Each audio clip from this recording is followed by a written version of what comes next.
UGC net की परीक्षा को कम समय में कैसे उत्तीर्ण किया जा सकता है? जैसा कि आप कह रहे हैं कि मात्र 10 और 15 दिनों में इस यूजीसी परीक्षा को क्वालिफाई किया जा सकता है। क्या उन छात्रों के लिए कोई आपके पास कोई मूल मंत्र है जो इस यूजीसी नेट की तैयारी कर रहे हैं? पेपर 1 की तो बात की, लेकिन कुछ पेपर 2 की तैयारी कैसे करें इसके बारे में कुछ बताइए। सर, यूजीसी नेट क्वालिफाई करने के बाद छात्रों को कौन कौन से लाभ मिलते हैं, इसके बारे में जरा कुछ कहते हैं। मंजिल उन्हीं को मिलती है जिनके सपनों में जान होती है, पंखों से कुछ नहीं होता, हौसलों से उड़ान होती है। नमस्कार, मैं रवि कश्यप और आप देख रहे हैं ग्राउंड जीरो मीडिया। आइए आज हम बात करते हैं UGC net qualified English PhD scholar mister Rahul Mishra sir से। सबसे पहले तो हमारे चैनल पर आपका हार्दिक स्वागत है सर। बहुत आभार रवि जी, आपने मुझे आमंत्रित किया, इसके लिए बहुत बहुत आपका आभार प्रकट करता हूँ। चलिए सर, तो सबसे पहले आप अपने कुछ पारिवारिक पृष्ठभूमि के बारे में बताएं। रवि जी, अगर मैं अपने पारिवारिक पृष्ठभूमि के बारे में बताऊं तो मैं मूलतः देवघर वैद्यनाथ धाम झारखंड का वासी हूं। वहीं पे मेरा जन्म हुआ। मेरे पिताजी श्री योगेंद्र मिश्र सहायक प्राध्यापक संस्कृत के पद से सेवानिवृत्त हुए हैं। उन्होंने झारखंड सरकार में अपनी सेवा दी है। माता स्वर्गीय विनीता देवी गृहिणी थी। 2 बहनें हैं, दोनों विवाहित हैं। एक छोटा भाई है जो दिल्ली विश्वविद्यालय के किरोड़ीमल कॉलेज से संस्कृत में स्नातकोत्तर की पढ़ाई कर रहा है। पूरा जो परिवार में कहूँ तो शिक्षा जगत से जुड़ा हुआ है और शिक्षा के माध्यम से समाज की सेवा कैसे की जाए वो पिछले 50 वर्षों से पिताजी, दादाजी और मैं भी अब कहीं ना कहीं इस क्षेत्र में हूँ। तो ये प्रयास रहता है कि शिक्षा के माध्यम से समाज का सेवा हम ज्यादा से ज्यादा कर सकें। इसका मतलब है कि आपके सभी परिवार वाले शुरू से ही शिक्षा से ही जुड़े हुए हैं। जी जी बिल्कुल। तो आप बताइए सर कि यूजीसी नेट की परीक्षा को कम समय में कैसे उत्तीर्ण किया जा सकता है? देखिए रवि जी, किसी भी कॉम्पिटिटिव एग्जाम की कोई भी प्रतिस्पर्धा हमारे भारतवर्ष में होता है तो कोई शॉर्टकट नहीं होता, सक्सेस का कोई शॉर्ट ट्रिक नहीं होता। लेकिन फिर भी क्योंकि आज 5 फरवरी है और 15 दिनों के बाद यूजीसी नेट की परीक्षा है, समय कम है और भारत में करीब 10 लाख से ज्यादा बच्चे हैं जो इस परीक्षा में अपीयर होते हैं, बैठते हैं। कम समय में उत्तीर्ण करने का देखिए तरीका तो एक ये है कि इसमें 2 पेपर हैं। एक तो पेपर 1 होता है, एक पेपर 2 होता है। पेपर 1 में आपके 50 प्रश्न हैं, पेपर 2 में 100 प्रश्न हैं। पेपर 1 क्योंकि एक सामान्य है, मैं आपको बताऊं कि एनटीए 82 सब्जेक्ट्स में परीक्षा को कंडक्ट कराता है। 82, Hindi, English, sociology, economics, philosophy, psychology और इस तरह के करीब 82 सब्जेक्ट हैं। पेपर 1 सभी के लिए सामान्य है और जैसे इसका नाम सामान्य है, इसमें टॉपिक भी काफी सामान्य है। तो पेपर 1 में कुछ ऐसे जैसे टीचिंग एप्टीट्यूड की हम बात करें, इकाई नंबर 1 शिक्षण अभिक्षमता, और क्योंकि लोग इस क्षेत्र में आना चाहते हैं, इस जगत में आना चाहते हैं, तो शिक्षण अभिक्षमता के कुछ ना कुछ हम कह सकते हैं कि उनमें वैसा तो नेचुरली कुछ चीजें होती है और टॉपिक भी आसान है, क्वेश्चन भी आसान होता है। तो कम समय में वो आप पढ़ लें। डेटा इंटरप्रिटेशन जो कि मैथमेटिक्स का है, कई बच्चों को बड़ा डर लगता है, बड़ा भय का माहौल हो जाता है जब डेटा इंटरप्रिटेशन की बात आती है। लेकिन मैं समझता हूं कि 1 डे 1 DI, अगर इस फॉर्मूले पे विद्यार्थी काम करें और हर एक दिन 5-5 प्रश्न का एक सेट बनाना शुरू कर दें। और मैं आपको बताऊं, DI में 3 चीजें आपको पढ़नी होती है, एवरेज, परसेंटेज, रेशियो। ये 3 टॉपिक अगर आप क्लियर कर लें, वो भी फ्लोटिंग लेवल, बेसिक लेवल का, तो मैं समझता हूं कि DI में आपके 5 दूनी 10 अंक आपके तैयार हो जाएंगे। मैथमेटिकल रीजनिंग की बात करूं तो बचपन से नंबर सीरीज बना रहे हैं, कोडिंग डिकोडिंग बना रहे हैं, कैलेंडर बना रहे हैं, ठीक है। और इसमें कुछ ऐसे जैसे मैथ्स में आप प्रॉफिट एंड लॉस है, तो बड़ा ही सामान्य सा मैथमेटिकल रीजनिंग में भी 5 प्रश्न आता है। सारे टॉपिक बड़े आसान है, थोड़ा प्रैक्टिस करने पे आप कर सकते हैं। इसके साथ साथ ICT, information and communication technology का जो टॉपिक है वो भी काफी सरल है, छोटा कंटेंट है, फुल फॉर्म से क्वेश्चन आता है, output device, input device, memory, RAM, ROM, तो बहुत ही बेसिक और विकिपीडिया लेवल के प्रश्न ICT में रहते हैं। तो कुछ ऐसे टॉपिक्स हैं, मैं समझता हूँ इन कम समय में ये कर लें। और साथ के साथ पेपर 2 आपने BA किया है, आप उसके एक्सपर्ट हैं, आपको थोड़ा उसको पॉलिश करने की आवश्यकता है निश्चित रूप से, मैं समझता हूँ कम समय में। और एक चीज और मैं कहूंगा कि प्रीवियस ईयर क्वेश्चन पेपर को जो है बिल्कुल आप एकदम भगवत गीता की तरह यहाँ पे लें।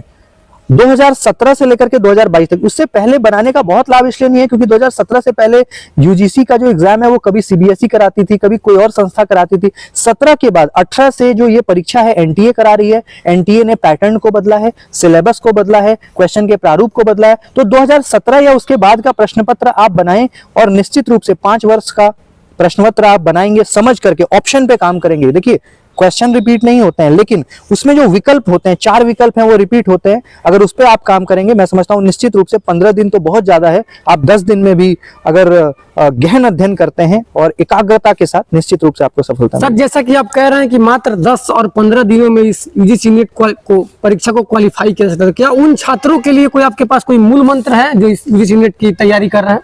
देखिए रवि जी, मैं एक बात आपको कह देना चाहता हूं कि 10-15 दिन मैं उन छात्रों के लिए कह देता हूं जिन्होंने मतलब जिनका बेस अच्छा है, जिन्होंने मान लीजिए कि आप मीडिया से हैं, कोई इंग्लिश से है, कोई हिंदी से है, कोई साइकोलॉजी, अगर आपने बीए एमए में जो बेसिक है आपका अगर वो क्लियर है तो 15 दिन पर्याप्त है। कम समय में अगर आप मेरे से कोई मास्टर ट्रिक पूछें तो मैं आपको फिर से यही रिपीट करूंगा कि आप PYQ यानी कि प्रीवियस ईयर क्वेश्चन पेपर पे ध्यान दें, पेपर 1 को हल्के में ना लें, क्योंकि मैंने देखा है सामान्यतः ये देखा जाता है कि बच्चे पेपर 2 में अपना समय अत्यधिक समय दे देते हैं, बहुत ज्यादा समय पेपर 1 को इग्नोर करते हैं। लेकिन मैं आपको बताऊं कि पेपर 1 आपका पाइवोटल रोल प्ले करता है, क्रूशियल रोल प्ले करता है आपको JRF दिलाने में, आपको नेट दिलाने में। पेपर 1 को जरूर समय दें, प्रतिदिन 2 घंटे पढ़ें, 3 घंटे पढ़ें, और उसके टॉपिक बड़े आसान है। अगर आपको कोई आसान कंटेंट मिल जाए, जैसे KVS मदान सर की पियर्सन की एक बुक आती है, आप वो पढ़ सकते हैं, बड़ी आसान बुक है। और भी अगर कोई नोट्स आपको मिल जाए उसको आप पढ़िए, तो मैं समझता हूं कि निश्चित रूप से आप कर सकते हैं। सर आपने पेपर 1 की तो बात की, लेकिन कुछ पेपर 2 की तैयारी कैसे करें, इसके बारे में कुछ बताइएगा। पेपर 2 की मैं बात करूं रवि जी, तो 10 यूनिट आपके पेपर 2 में भी होते हैं। जैसे पेपर 1 10, पेपर 2 10, चाहे आप किसी भी सब्जेक्ट से हो, 10 यूनिट करीब करीब सभी में रहता है। अब जो केंद्रीय विश्वविद्यालय है, मैं आपको बड़ी मजे की बात बता रहा हूं कि जो केंद्रीय विश्वविद्यालय है, चाहे जैसे दिल्ली विश्वविद्यालय, JNU, जामिया, या आपका BHU हो गया, IFLU है, तो जो प्रतिष्ठित संस्था या अन्य केंद्रीय जैसे आपका महात्मा गांधी केंद्रीय, तो इन लोगों के सिलेबस, इन संस्थानों का जो सिलेबस होता है ये बड़ा अपडेटेड होता है, और NTA कहीं ना कहीं इनके सिलेबस को फॉलो करती है।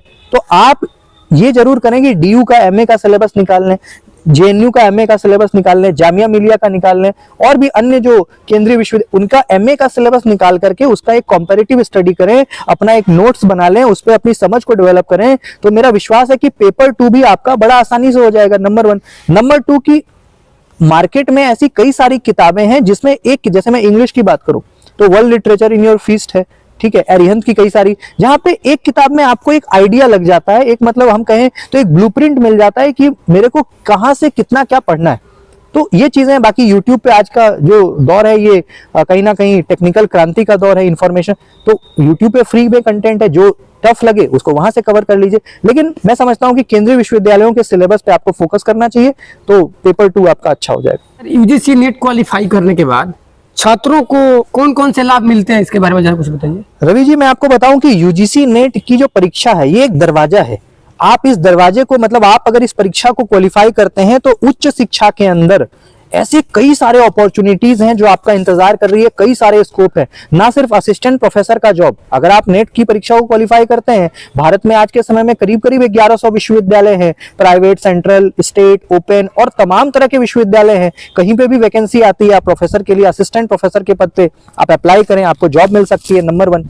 नंबर 2 की अगर आप नेट या JRF की मैं बात करूं, जूनियर रिसर्च फेलोशिप, अगर उस JRF अगर आपको मिल जाता है तो करीब करीब 36 से 40 हजार रुपया प्रत्येक महीने, डिपेंड करता है कि आप किस शहर में हैं, क्योंकि HRA आपका बढ़ता है, तो आपको करीब करीब मैं कहूं तो 36 से 40 हजार जो है पर मंथ आपको मिलता है, सिर्फ और सिर्फ PhD करने के लिए, अनुसंधान करने के लिए, शोध करने के लिए, और 5 साल तक मिलता है, तो बड़ी बात है।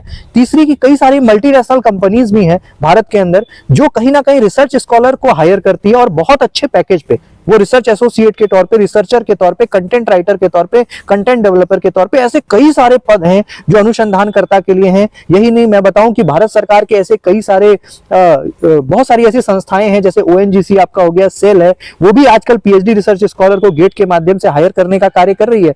तो मैं कहता हूं कि UGC नेट की परीक्षा एक ऐसा, मतलब मैं कहूंगा कि एक ऐसा दरवाजा है जिसको अगर आप खोल लेते हैं तो कहीं ना कहीं उसके बाद सिर्फ और सिर्फ हरियाली है, और बहुत सारे स्कोप है। बस आपको देखने की आवश्यकता है, एक अच्छे मेंटोर की आवश्यकता है, एक अच्छे पथ प्रदर्शक की आवश्यकता है, जो लगातार आपको गाइड करता रहे और बताता रहे कि आपको किस दिशा में जाना है, कहाँ अप्लाई करना है, PhD कहाँ से करनी है, कैसे करनी है। तो मैं समझता हूँ कि एक बहुत ही ब्राइट स्कोप, एक बहुत ही उज्जवल भविष्य है, और मैं समझता हूँ कि सभी को, जो लोग उच्च शिक्षा में आना चाहते हैं, सपना रखते हैं, मुराद है, तो मैं समझता हूँ कि नेट की तैयारी निश्चित रूप से करें, एग्जाम को दें, क्वालिफाई करें, और आपका भविष्य उज्जवल होगा, ऐसी मैं कामना करता हूँ। ठीक है सर, बहुत बहुत धन्यवाद।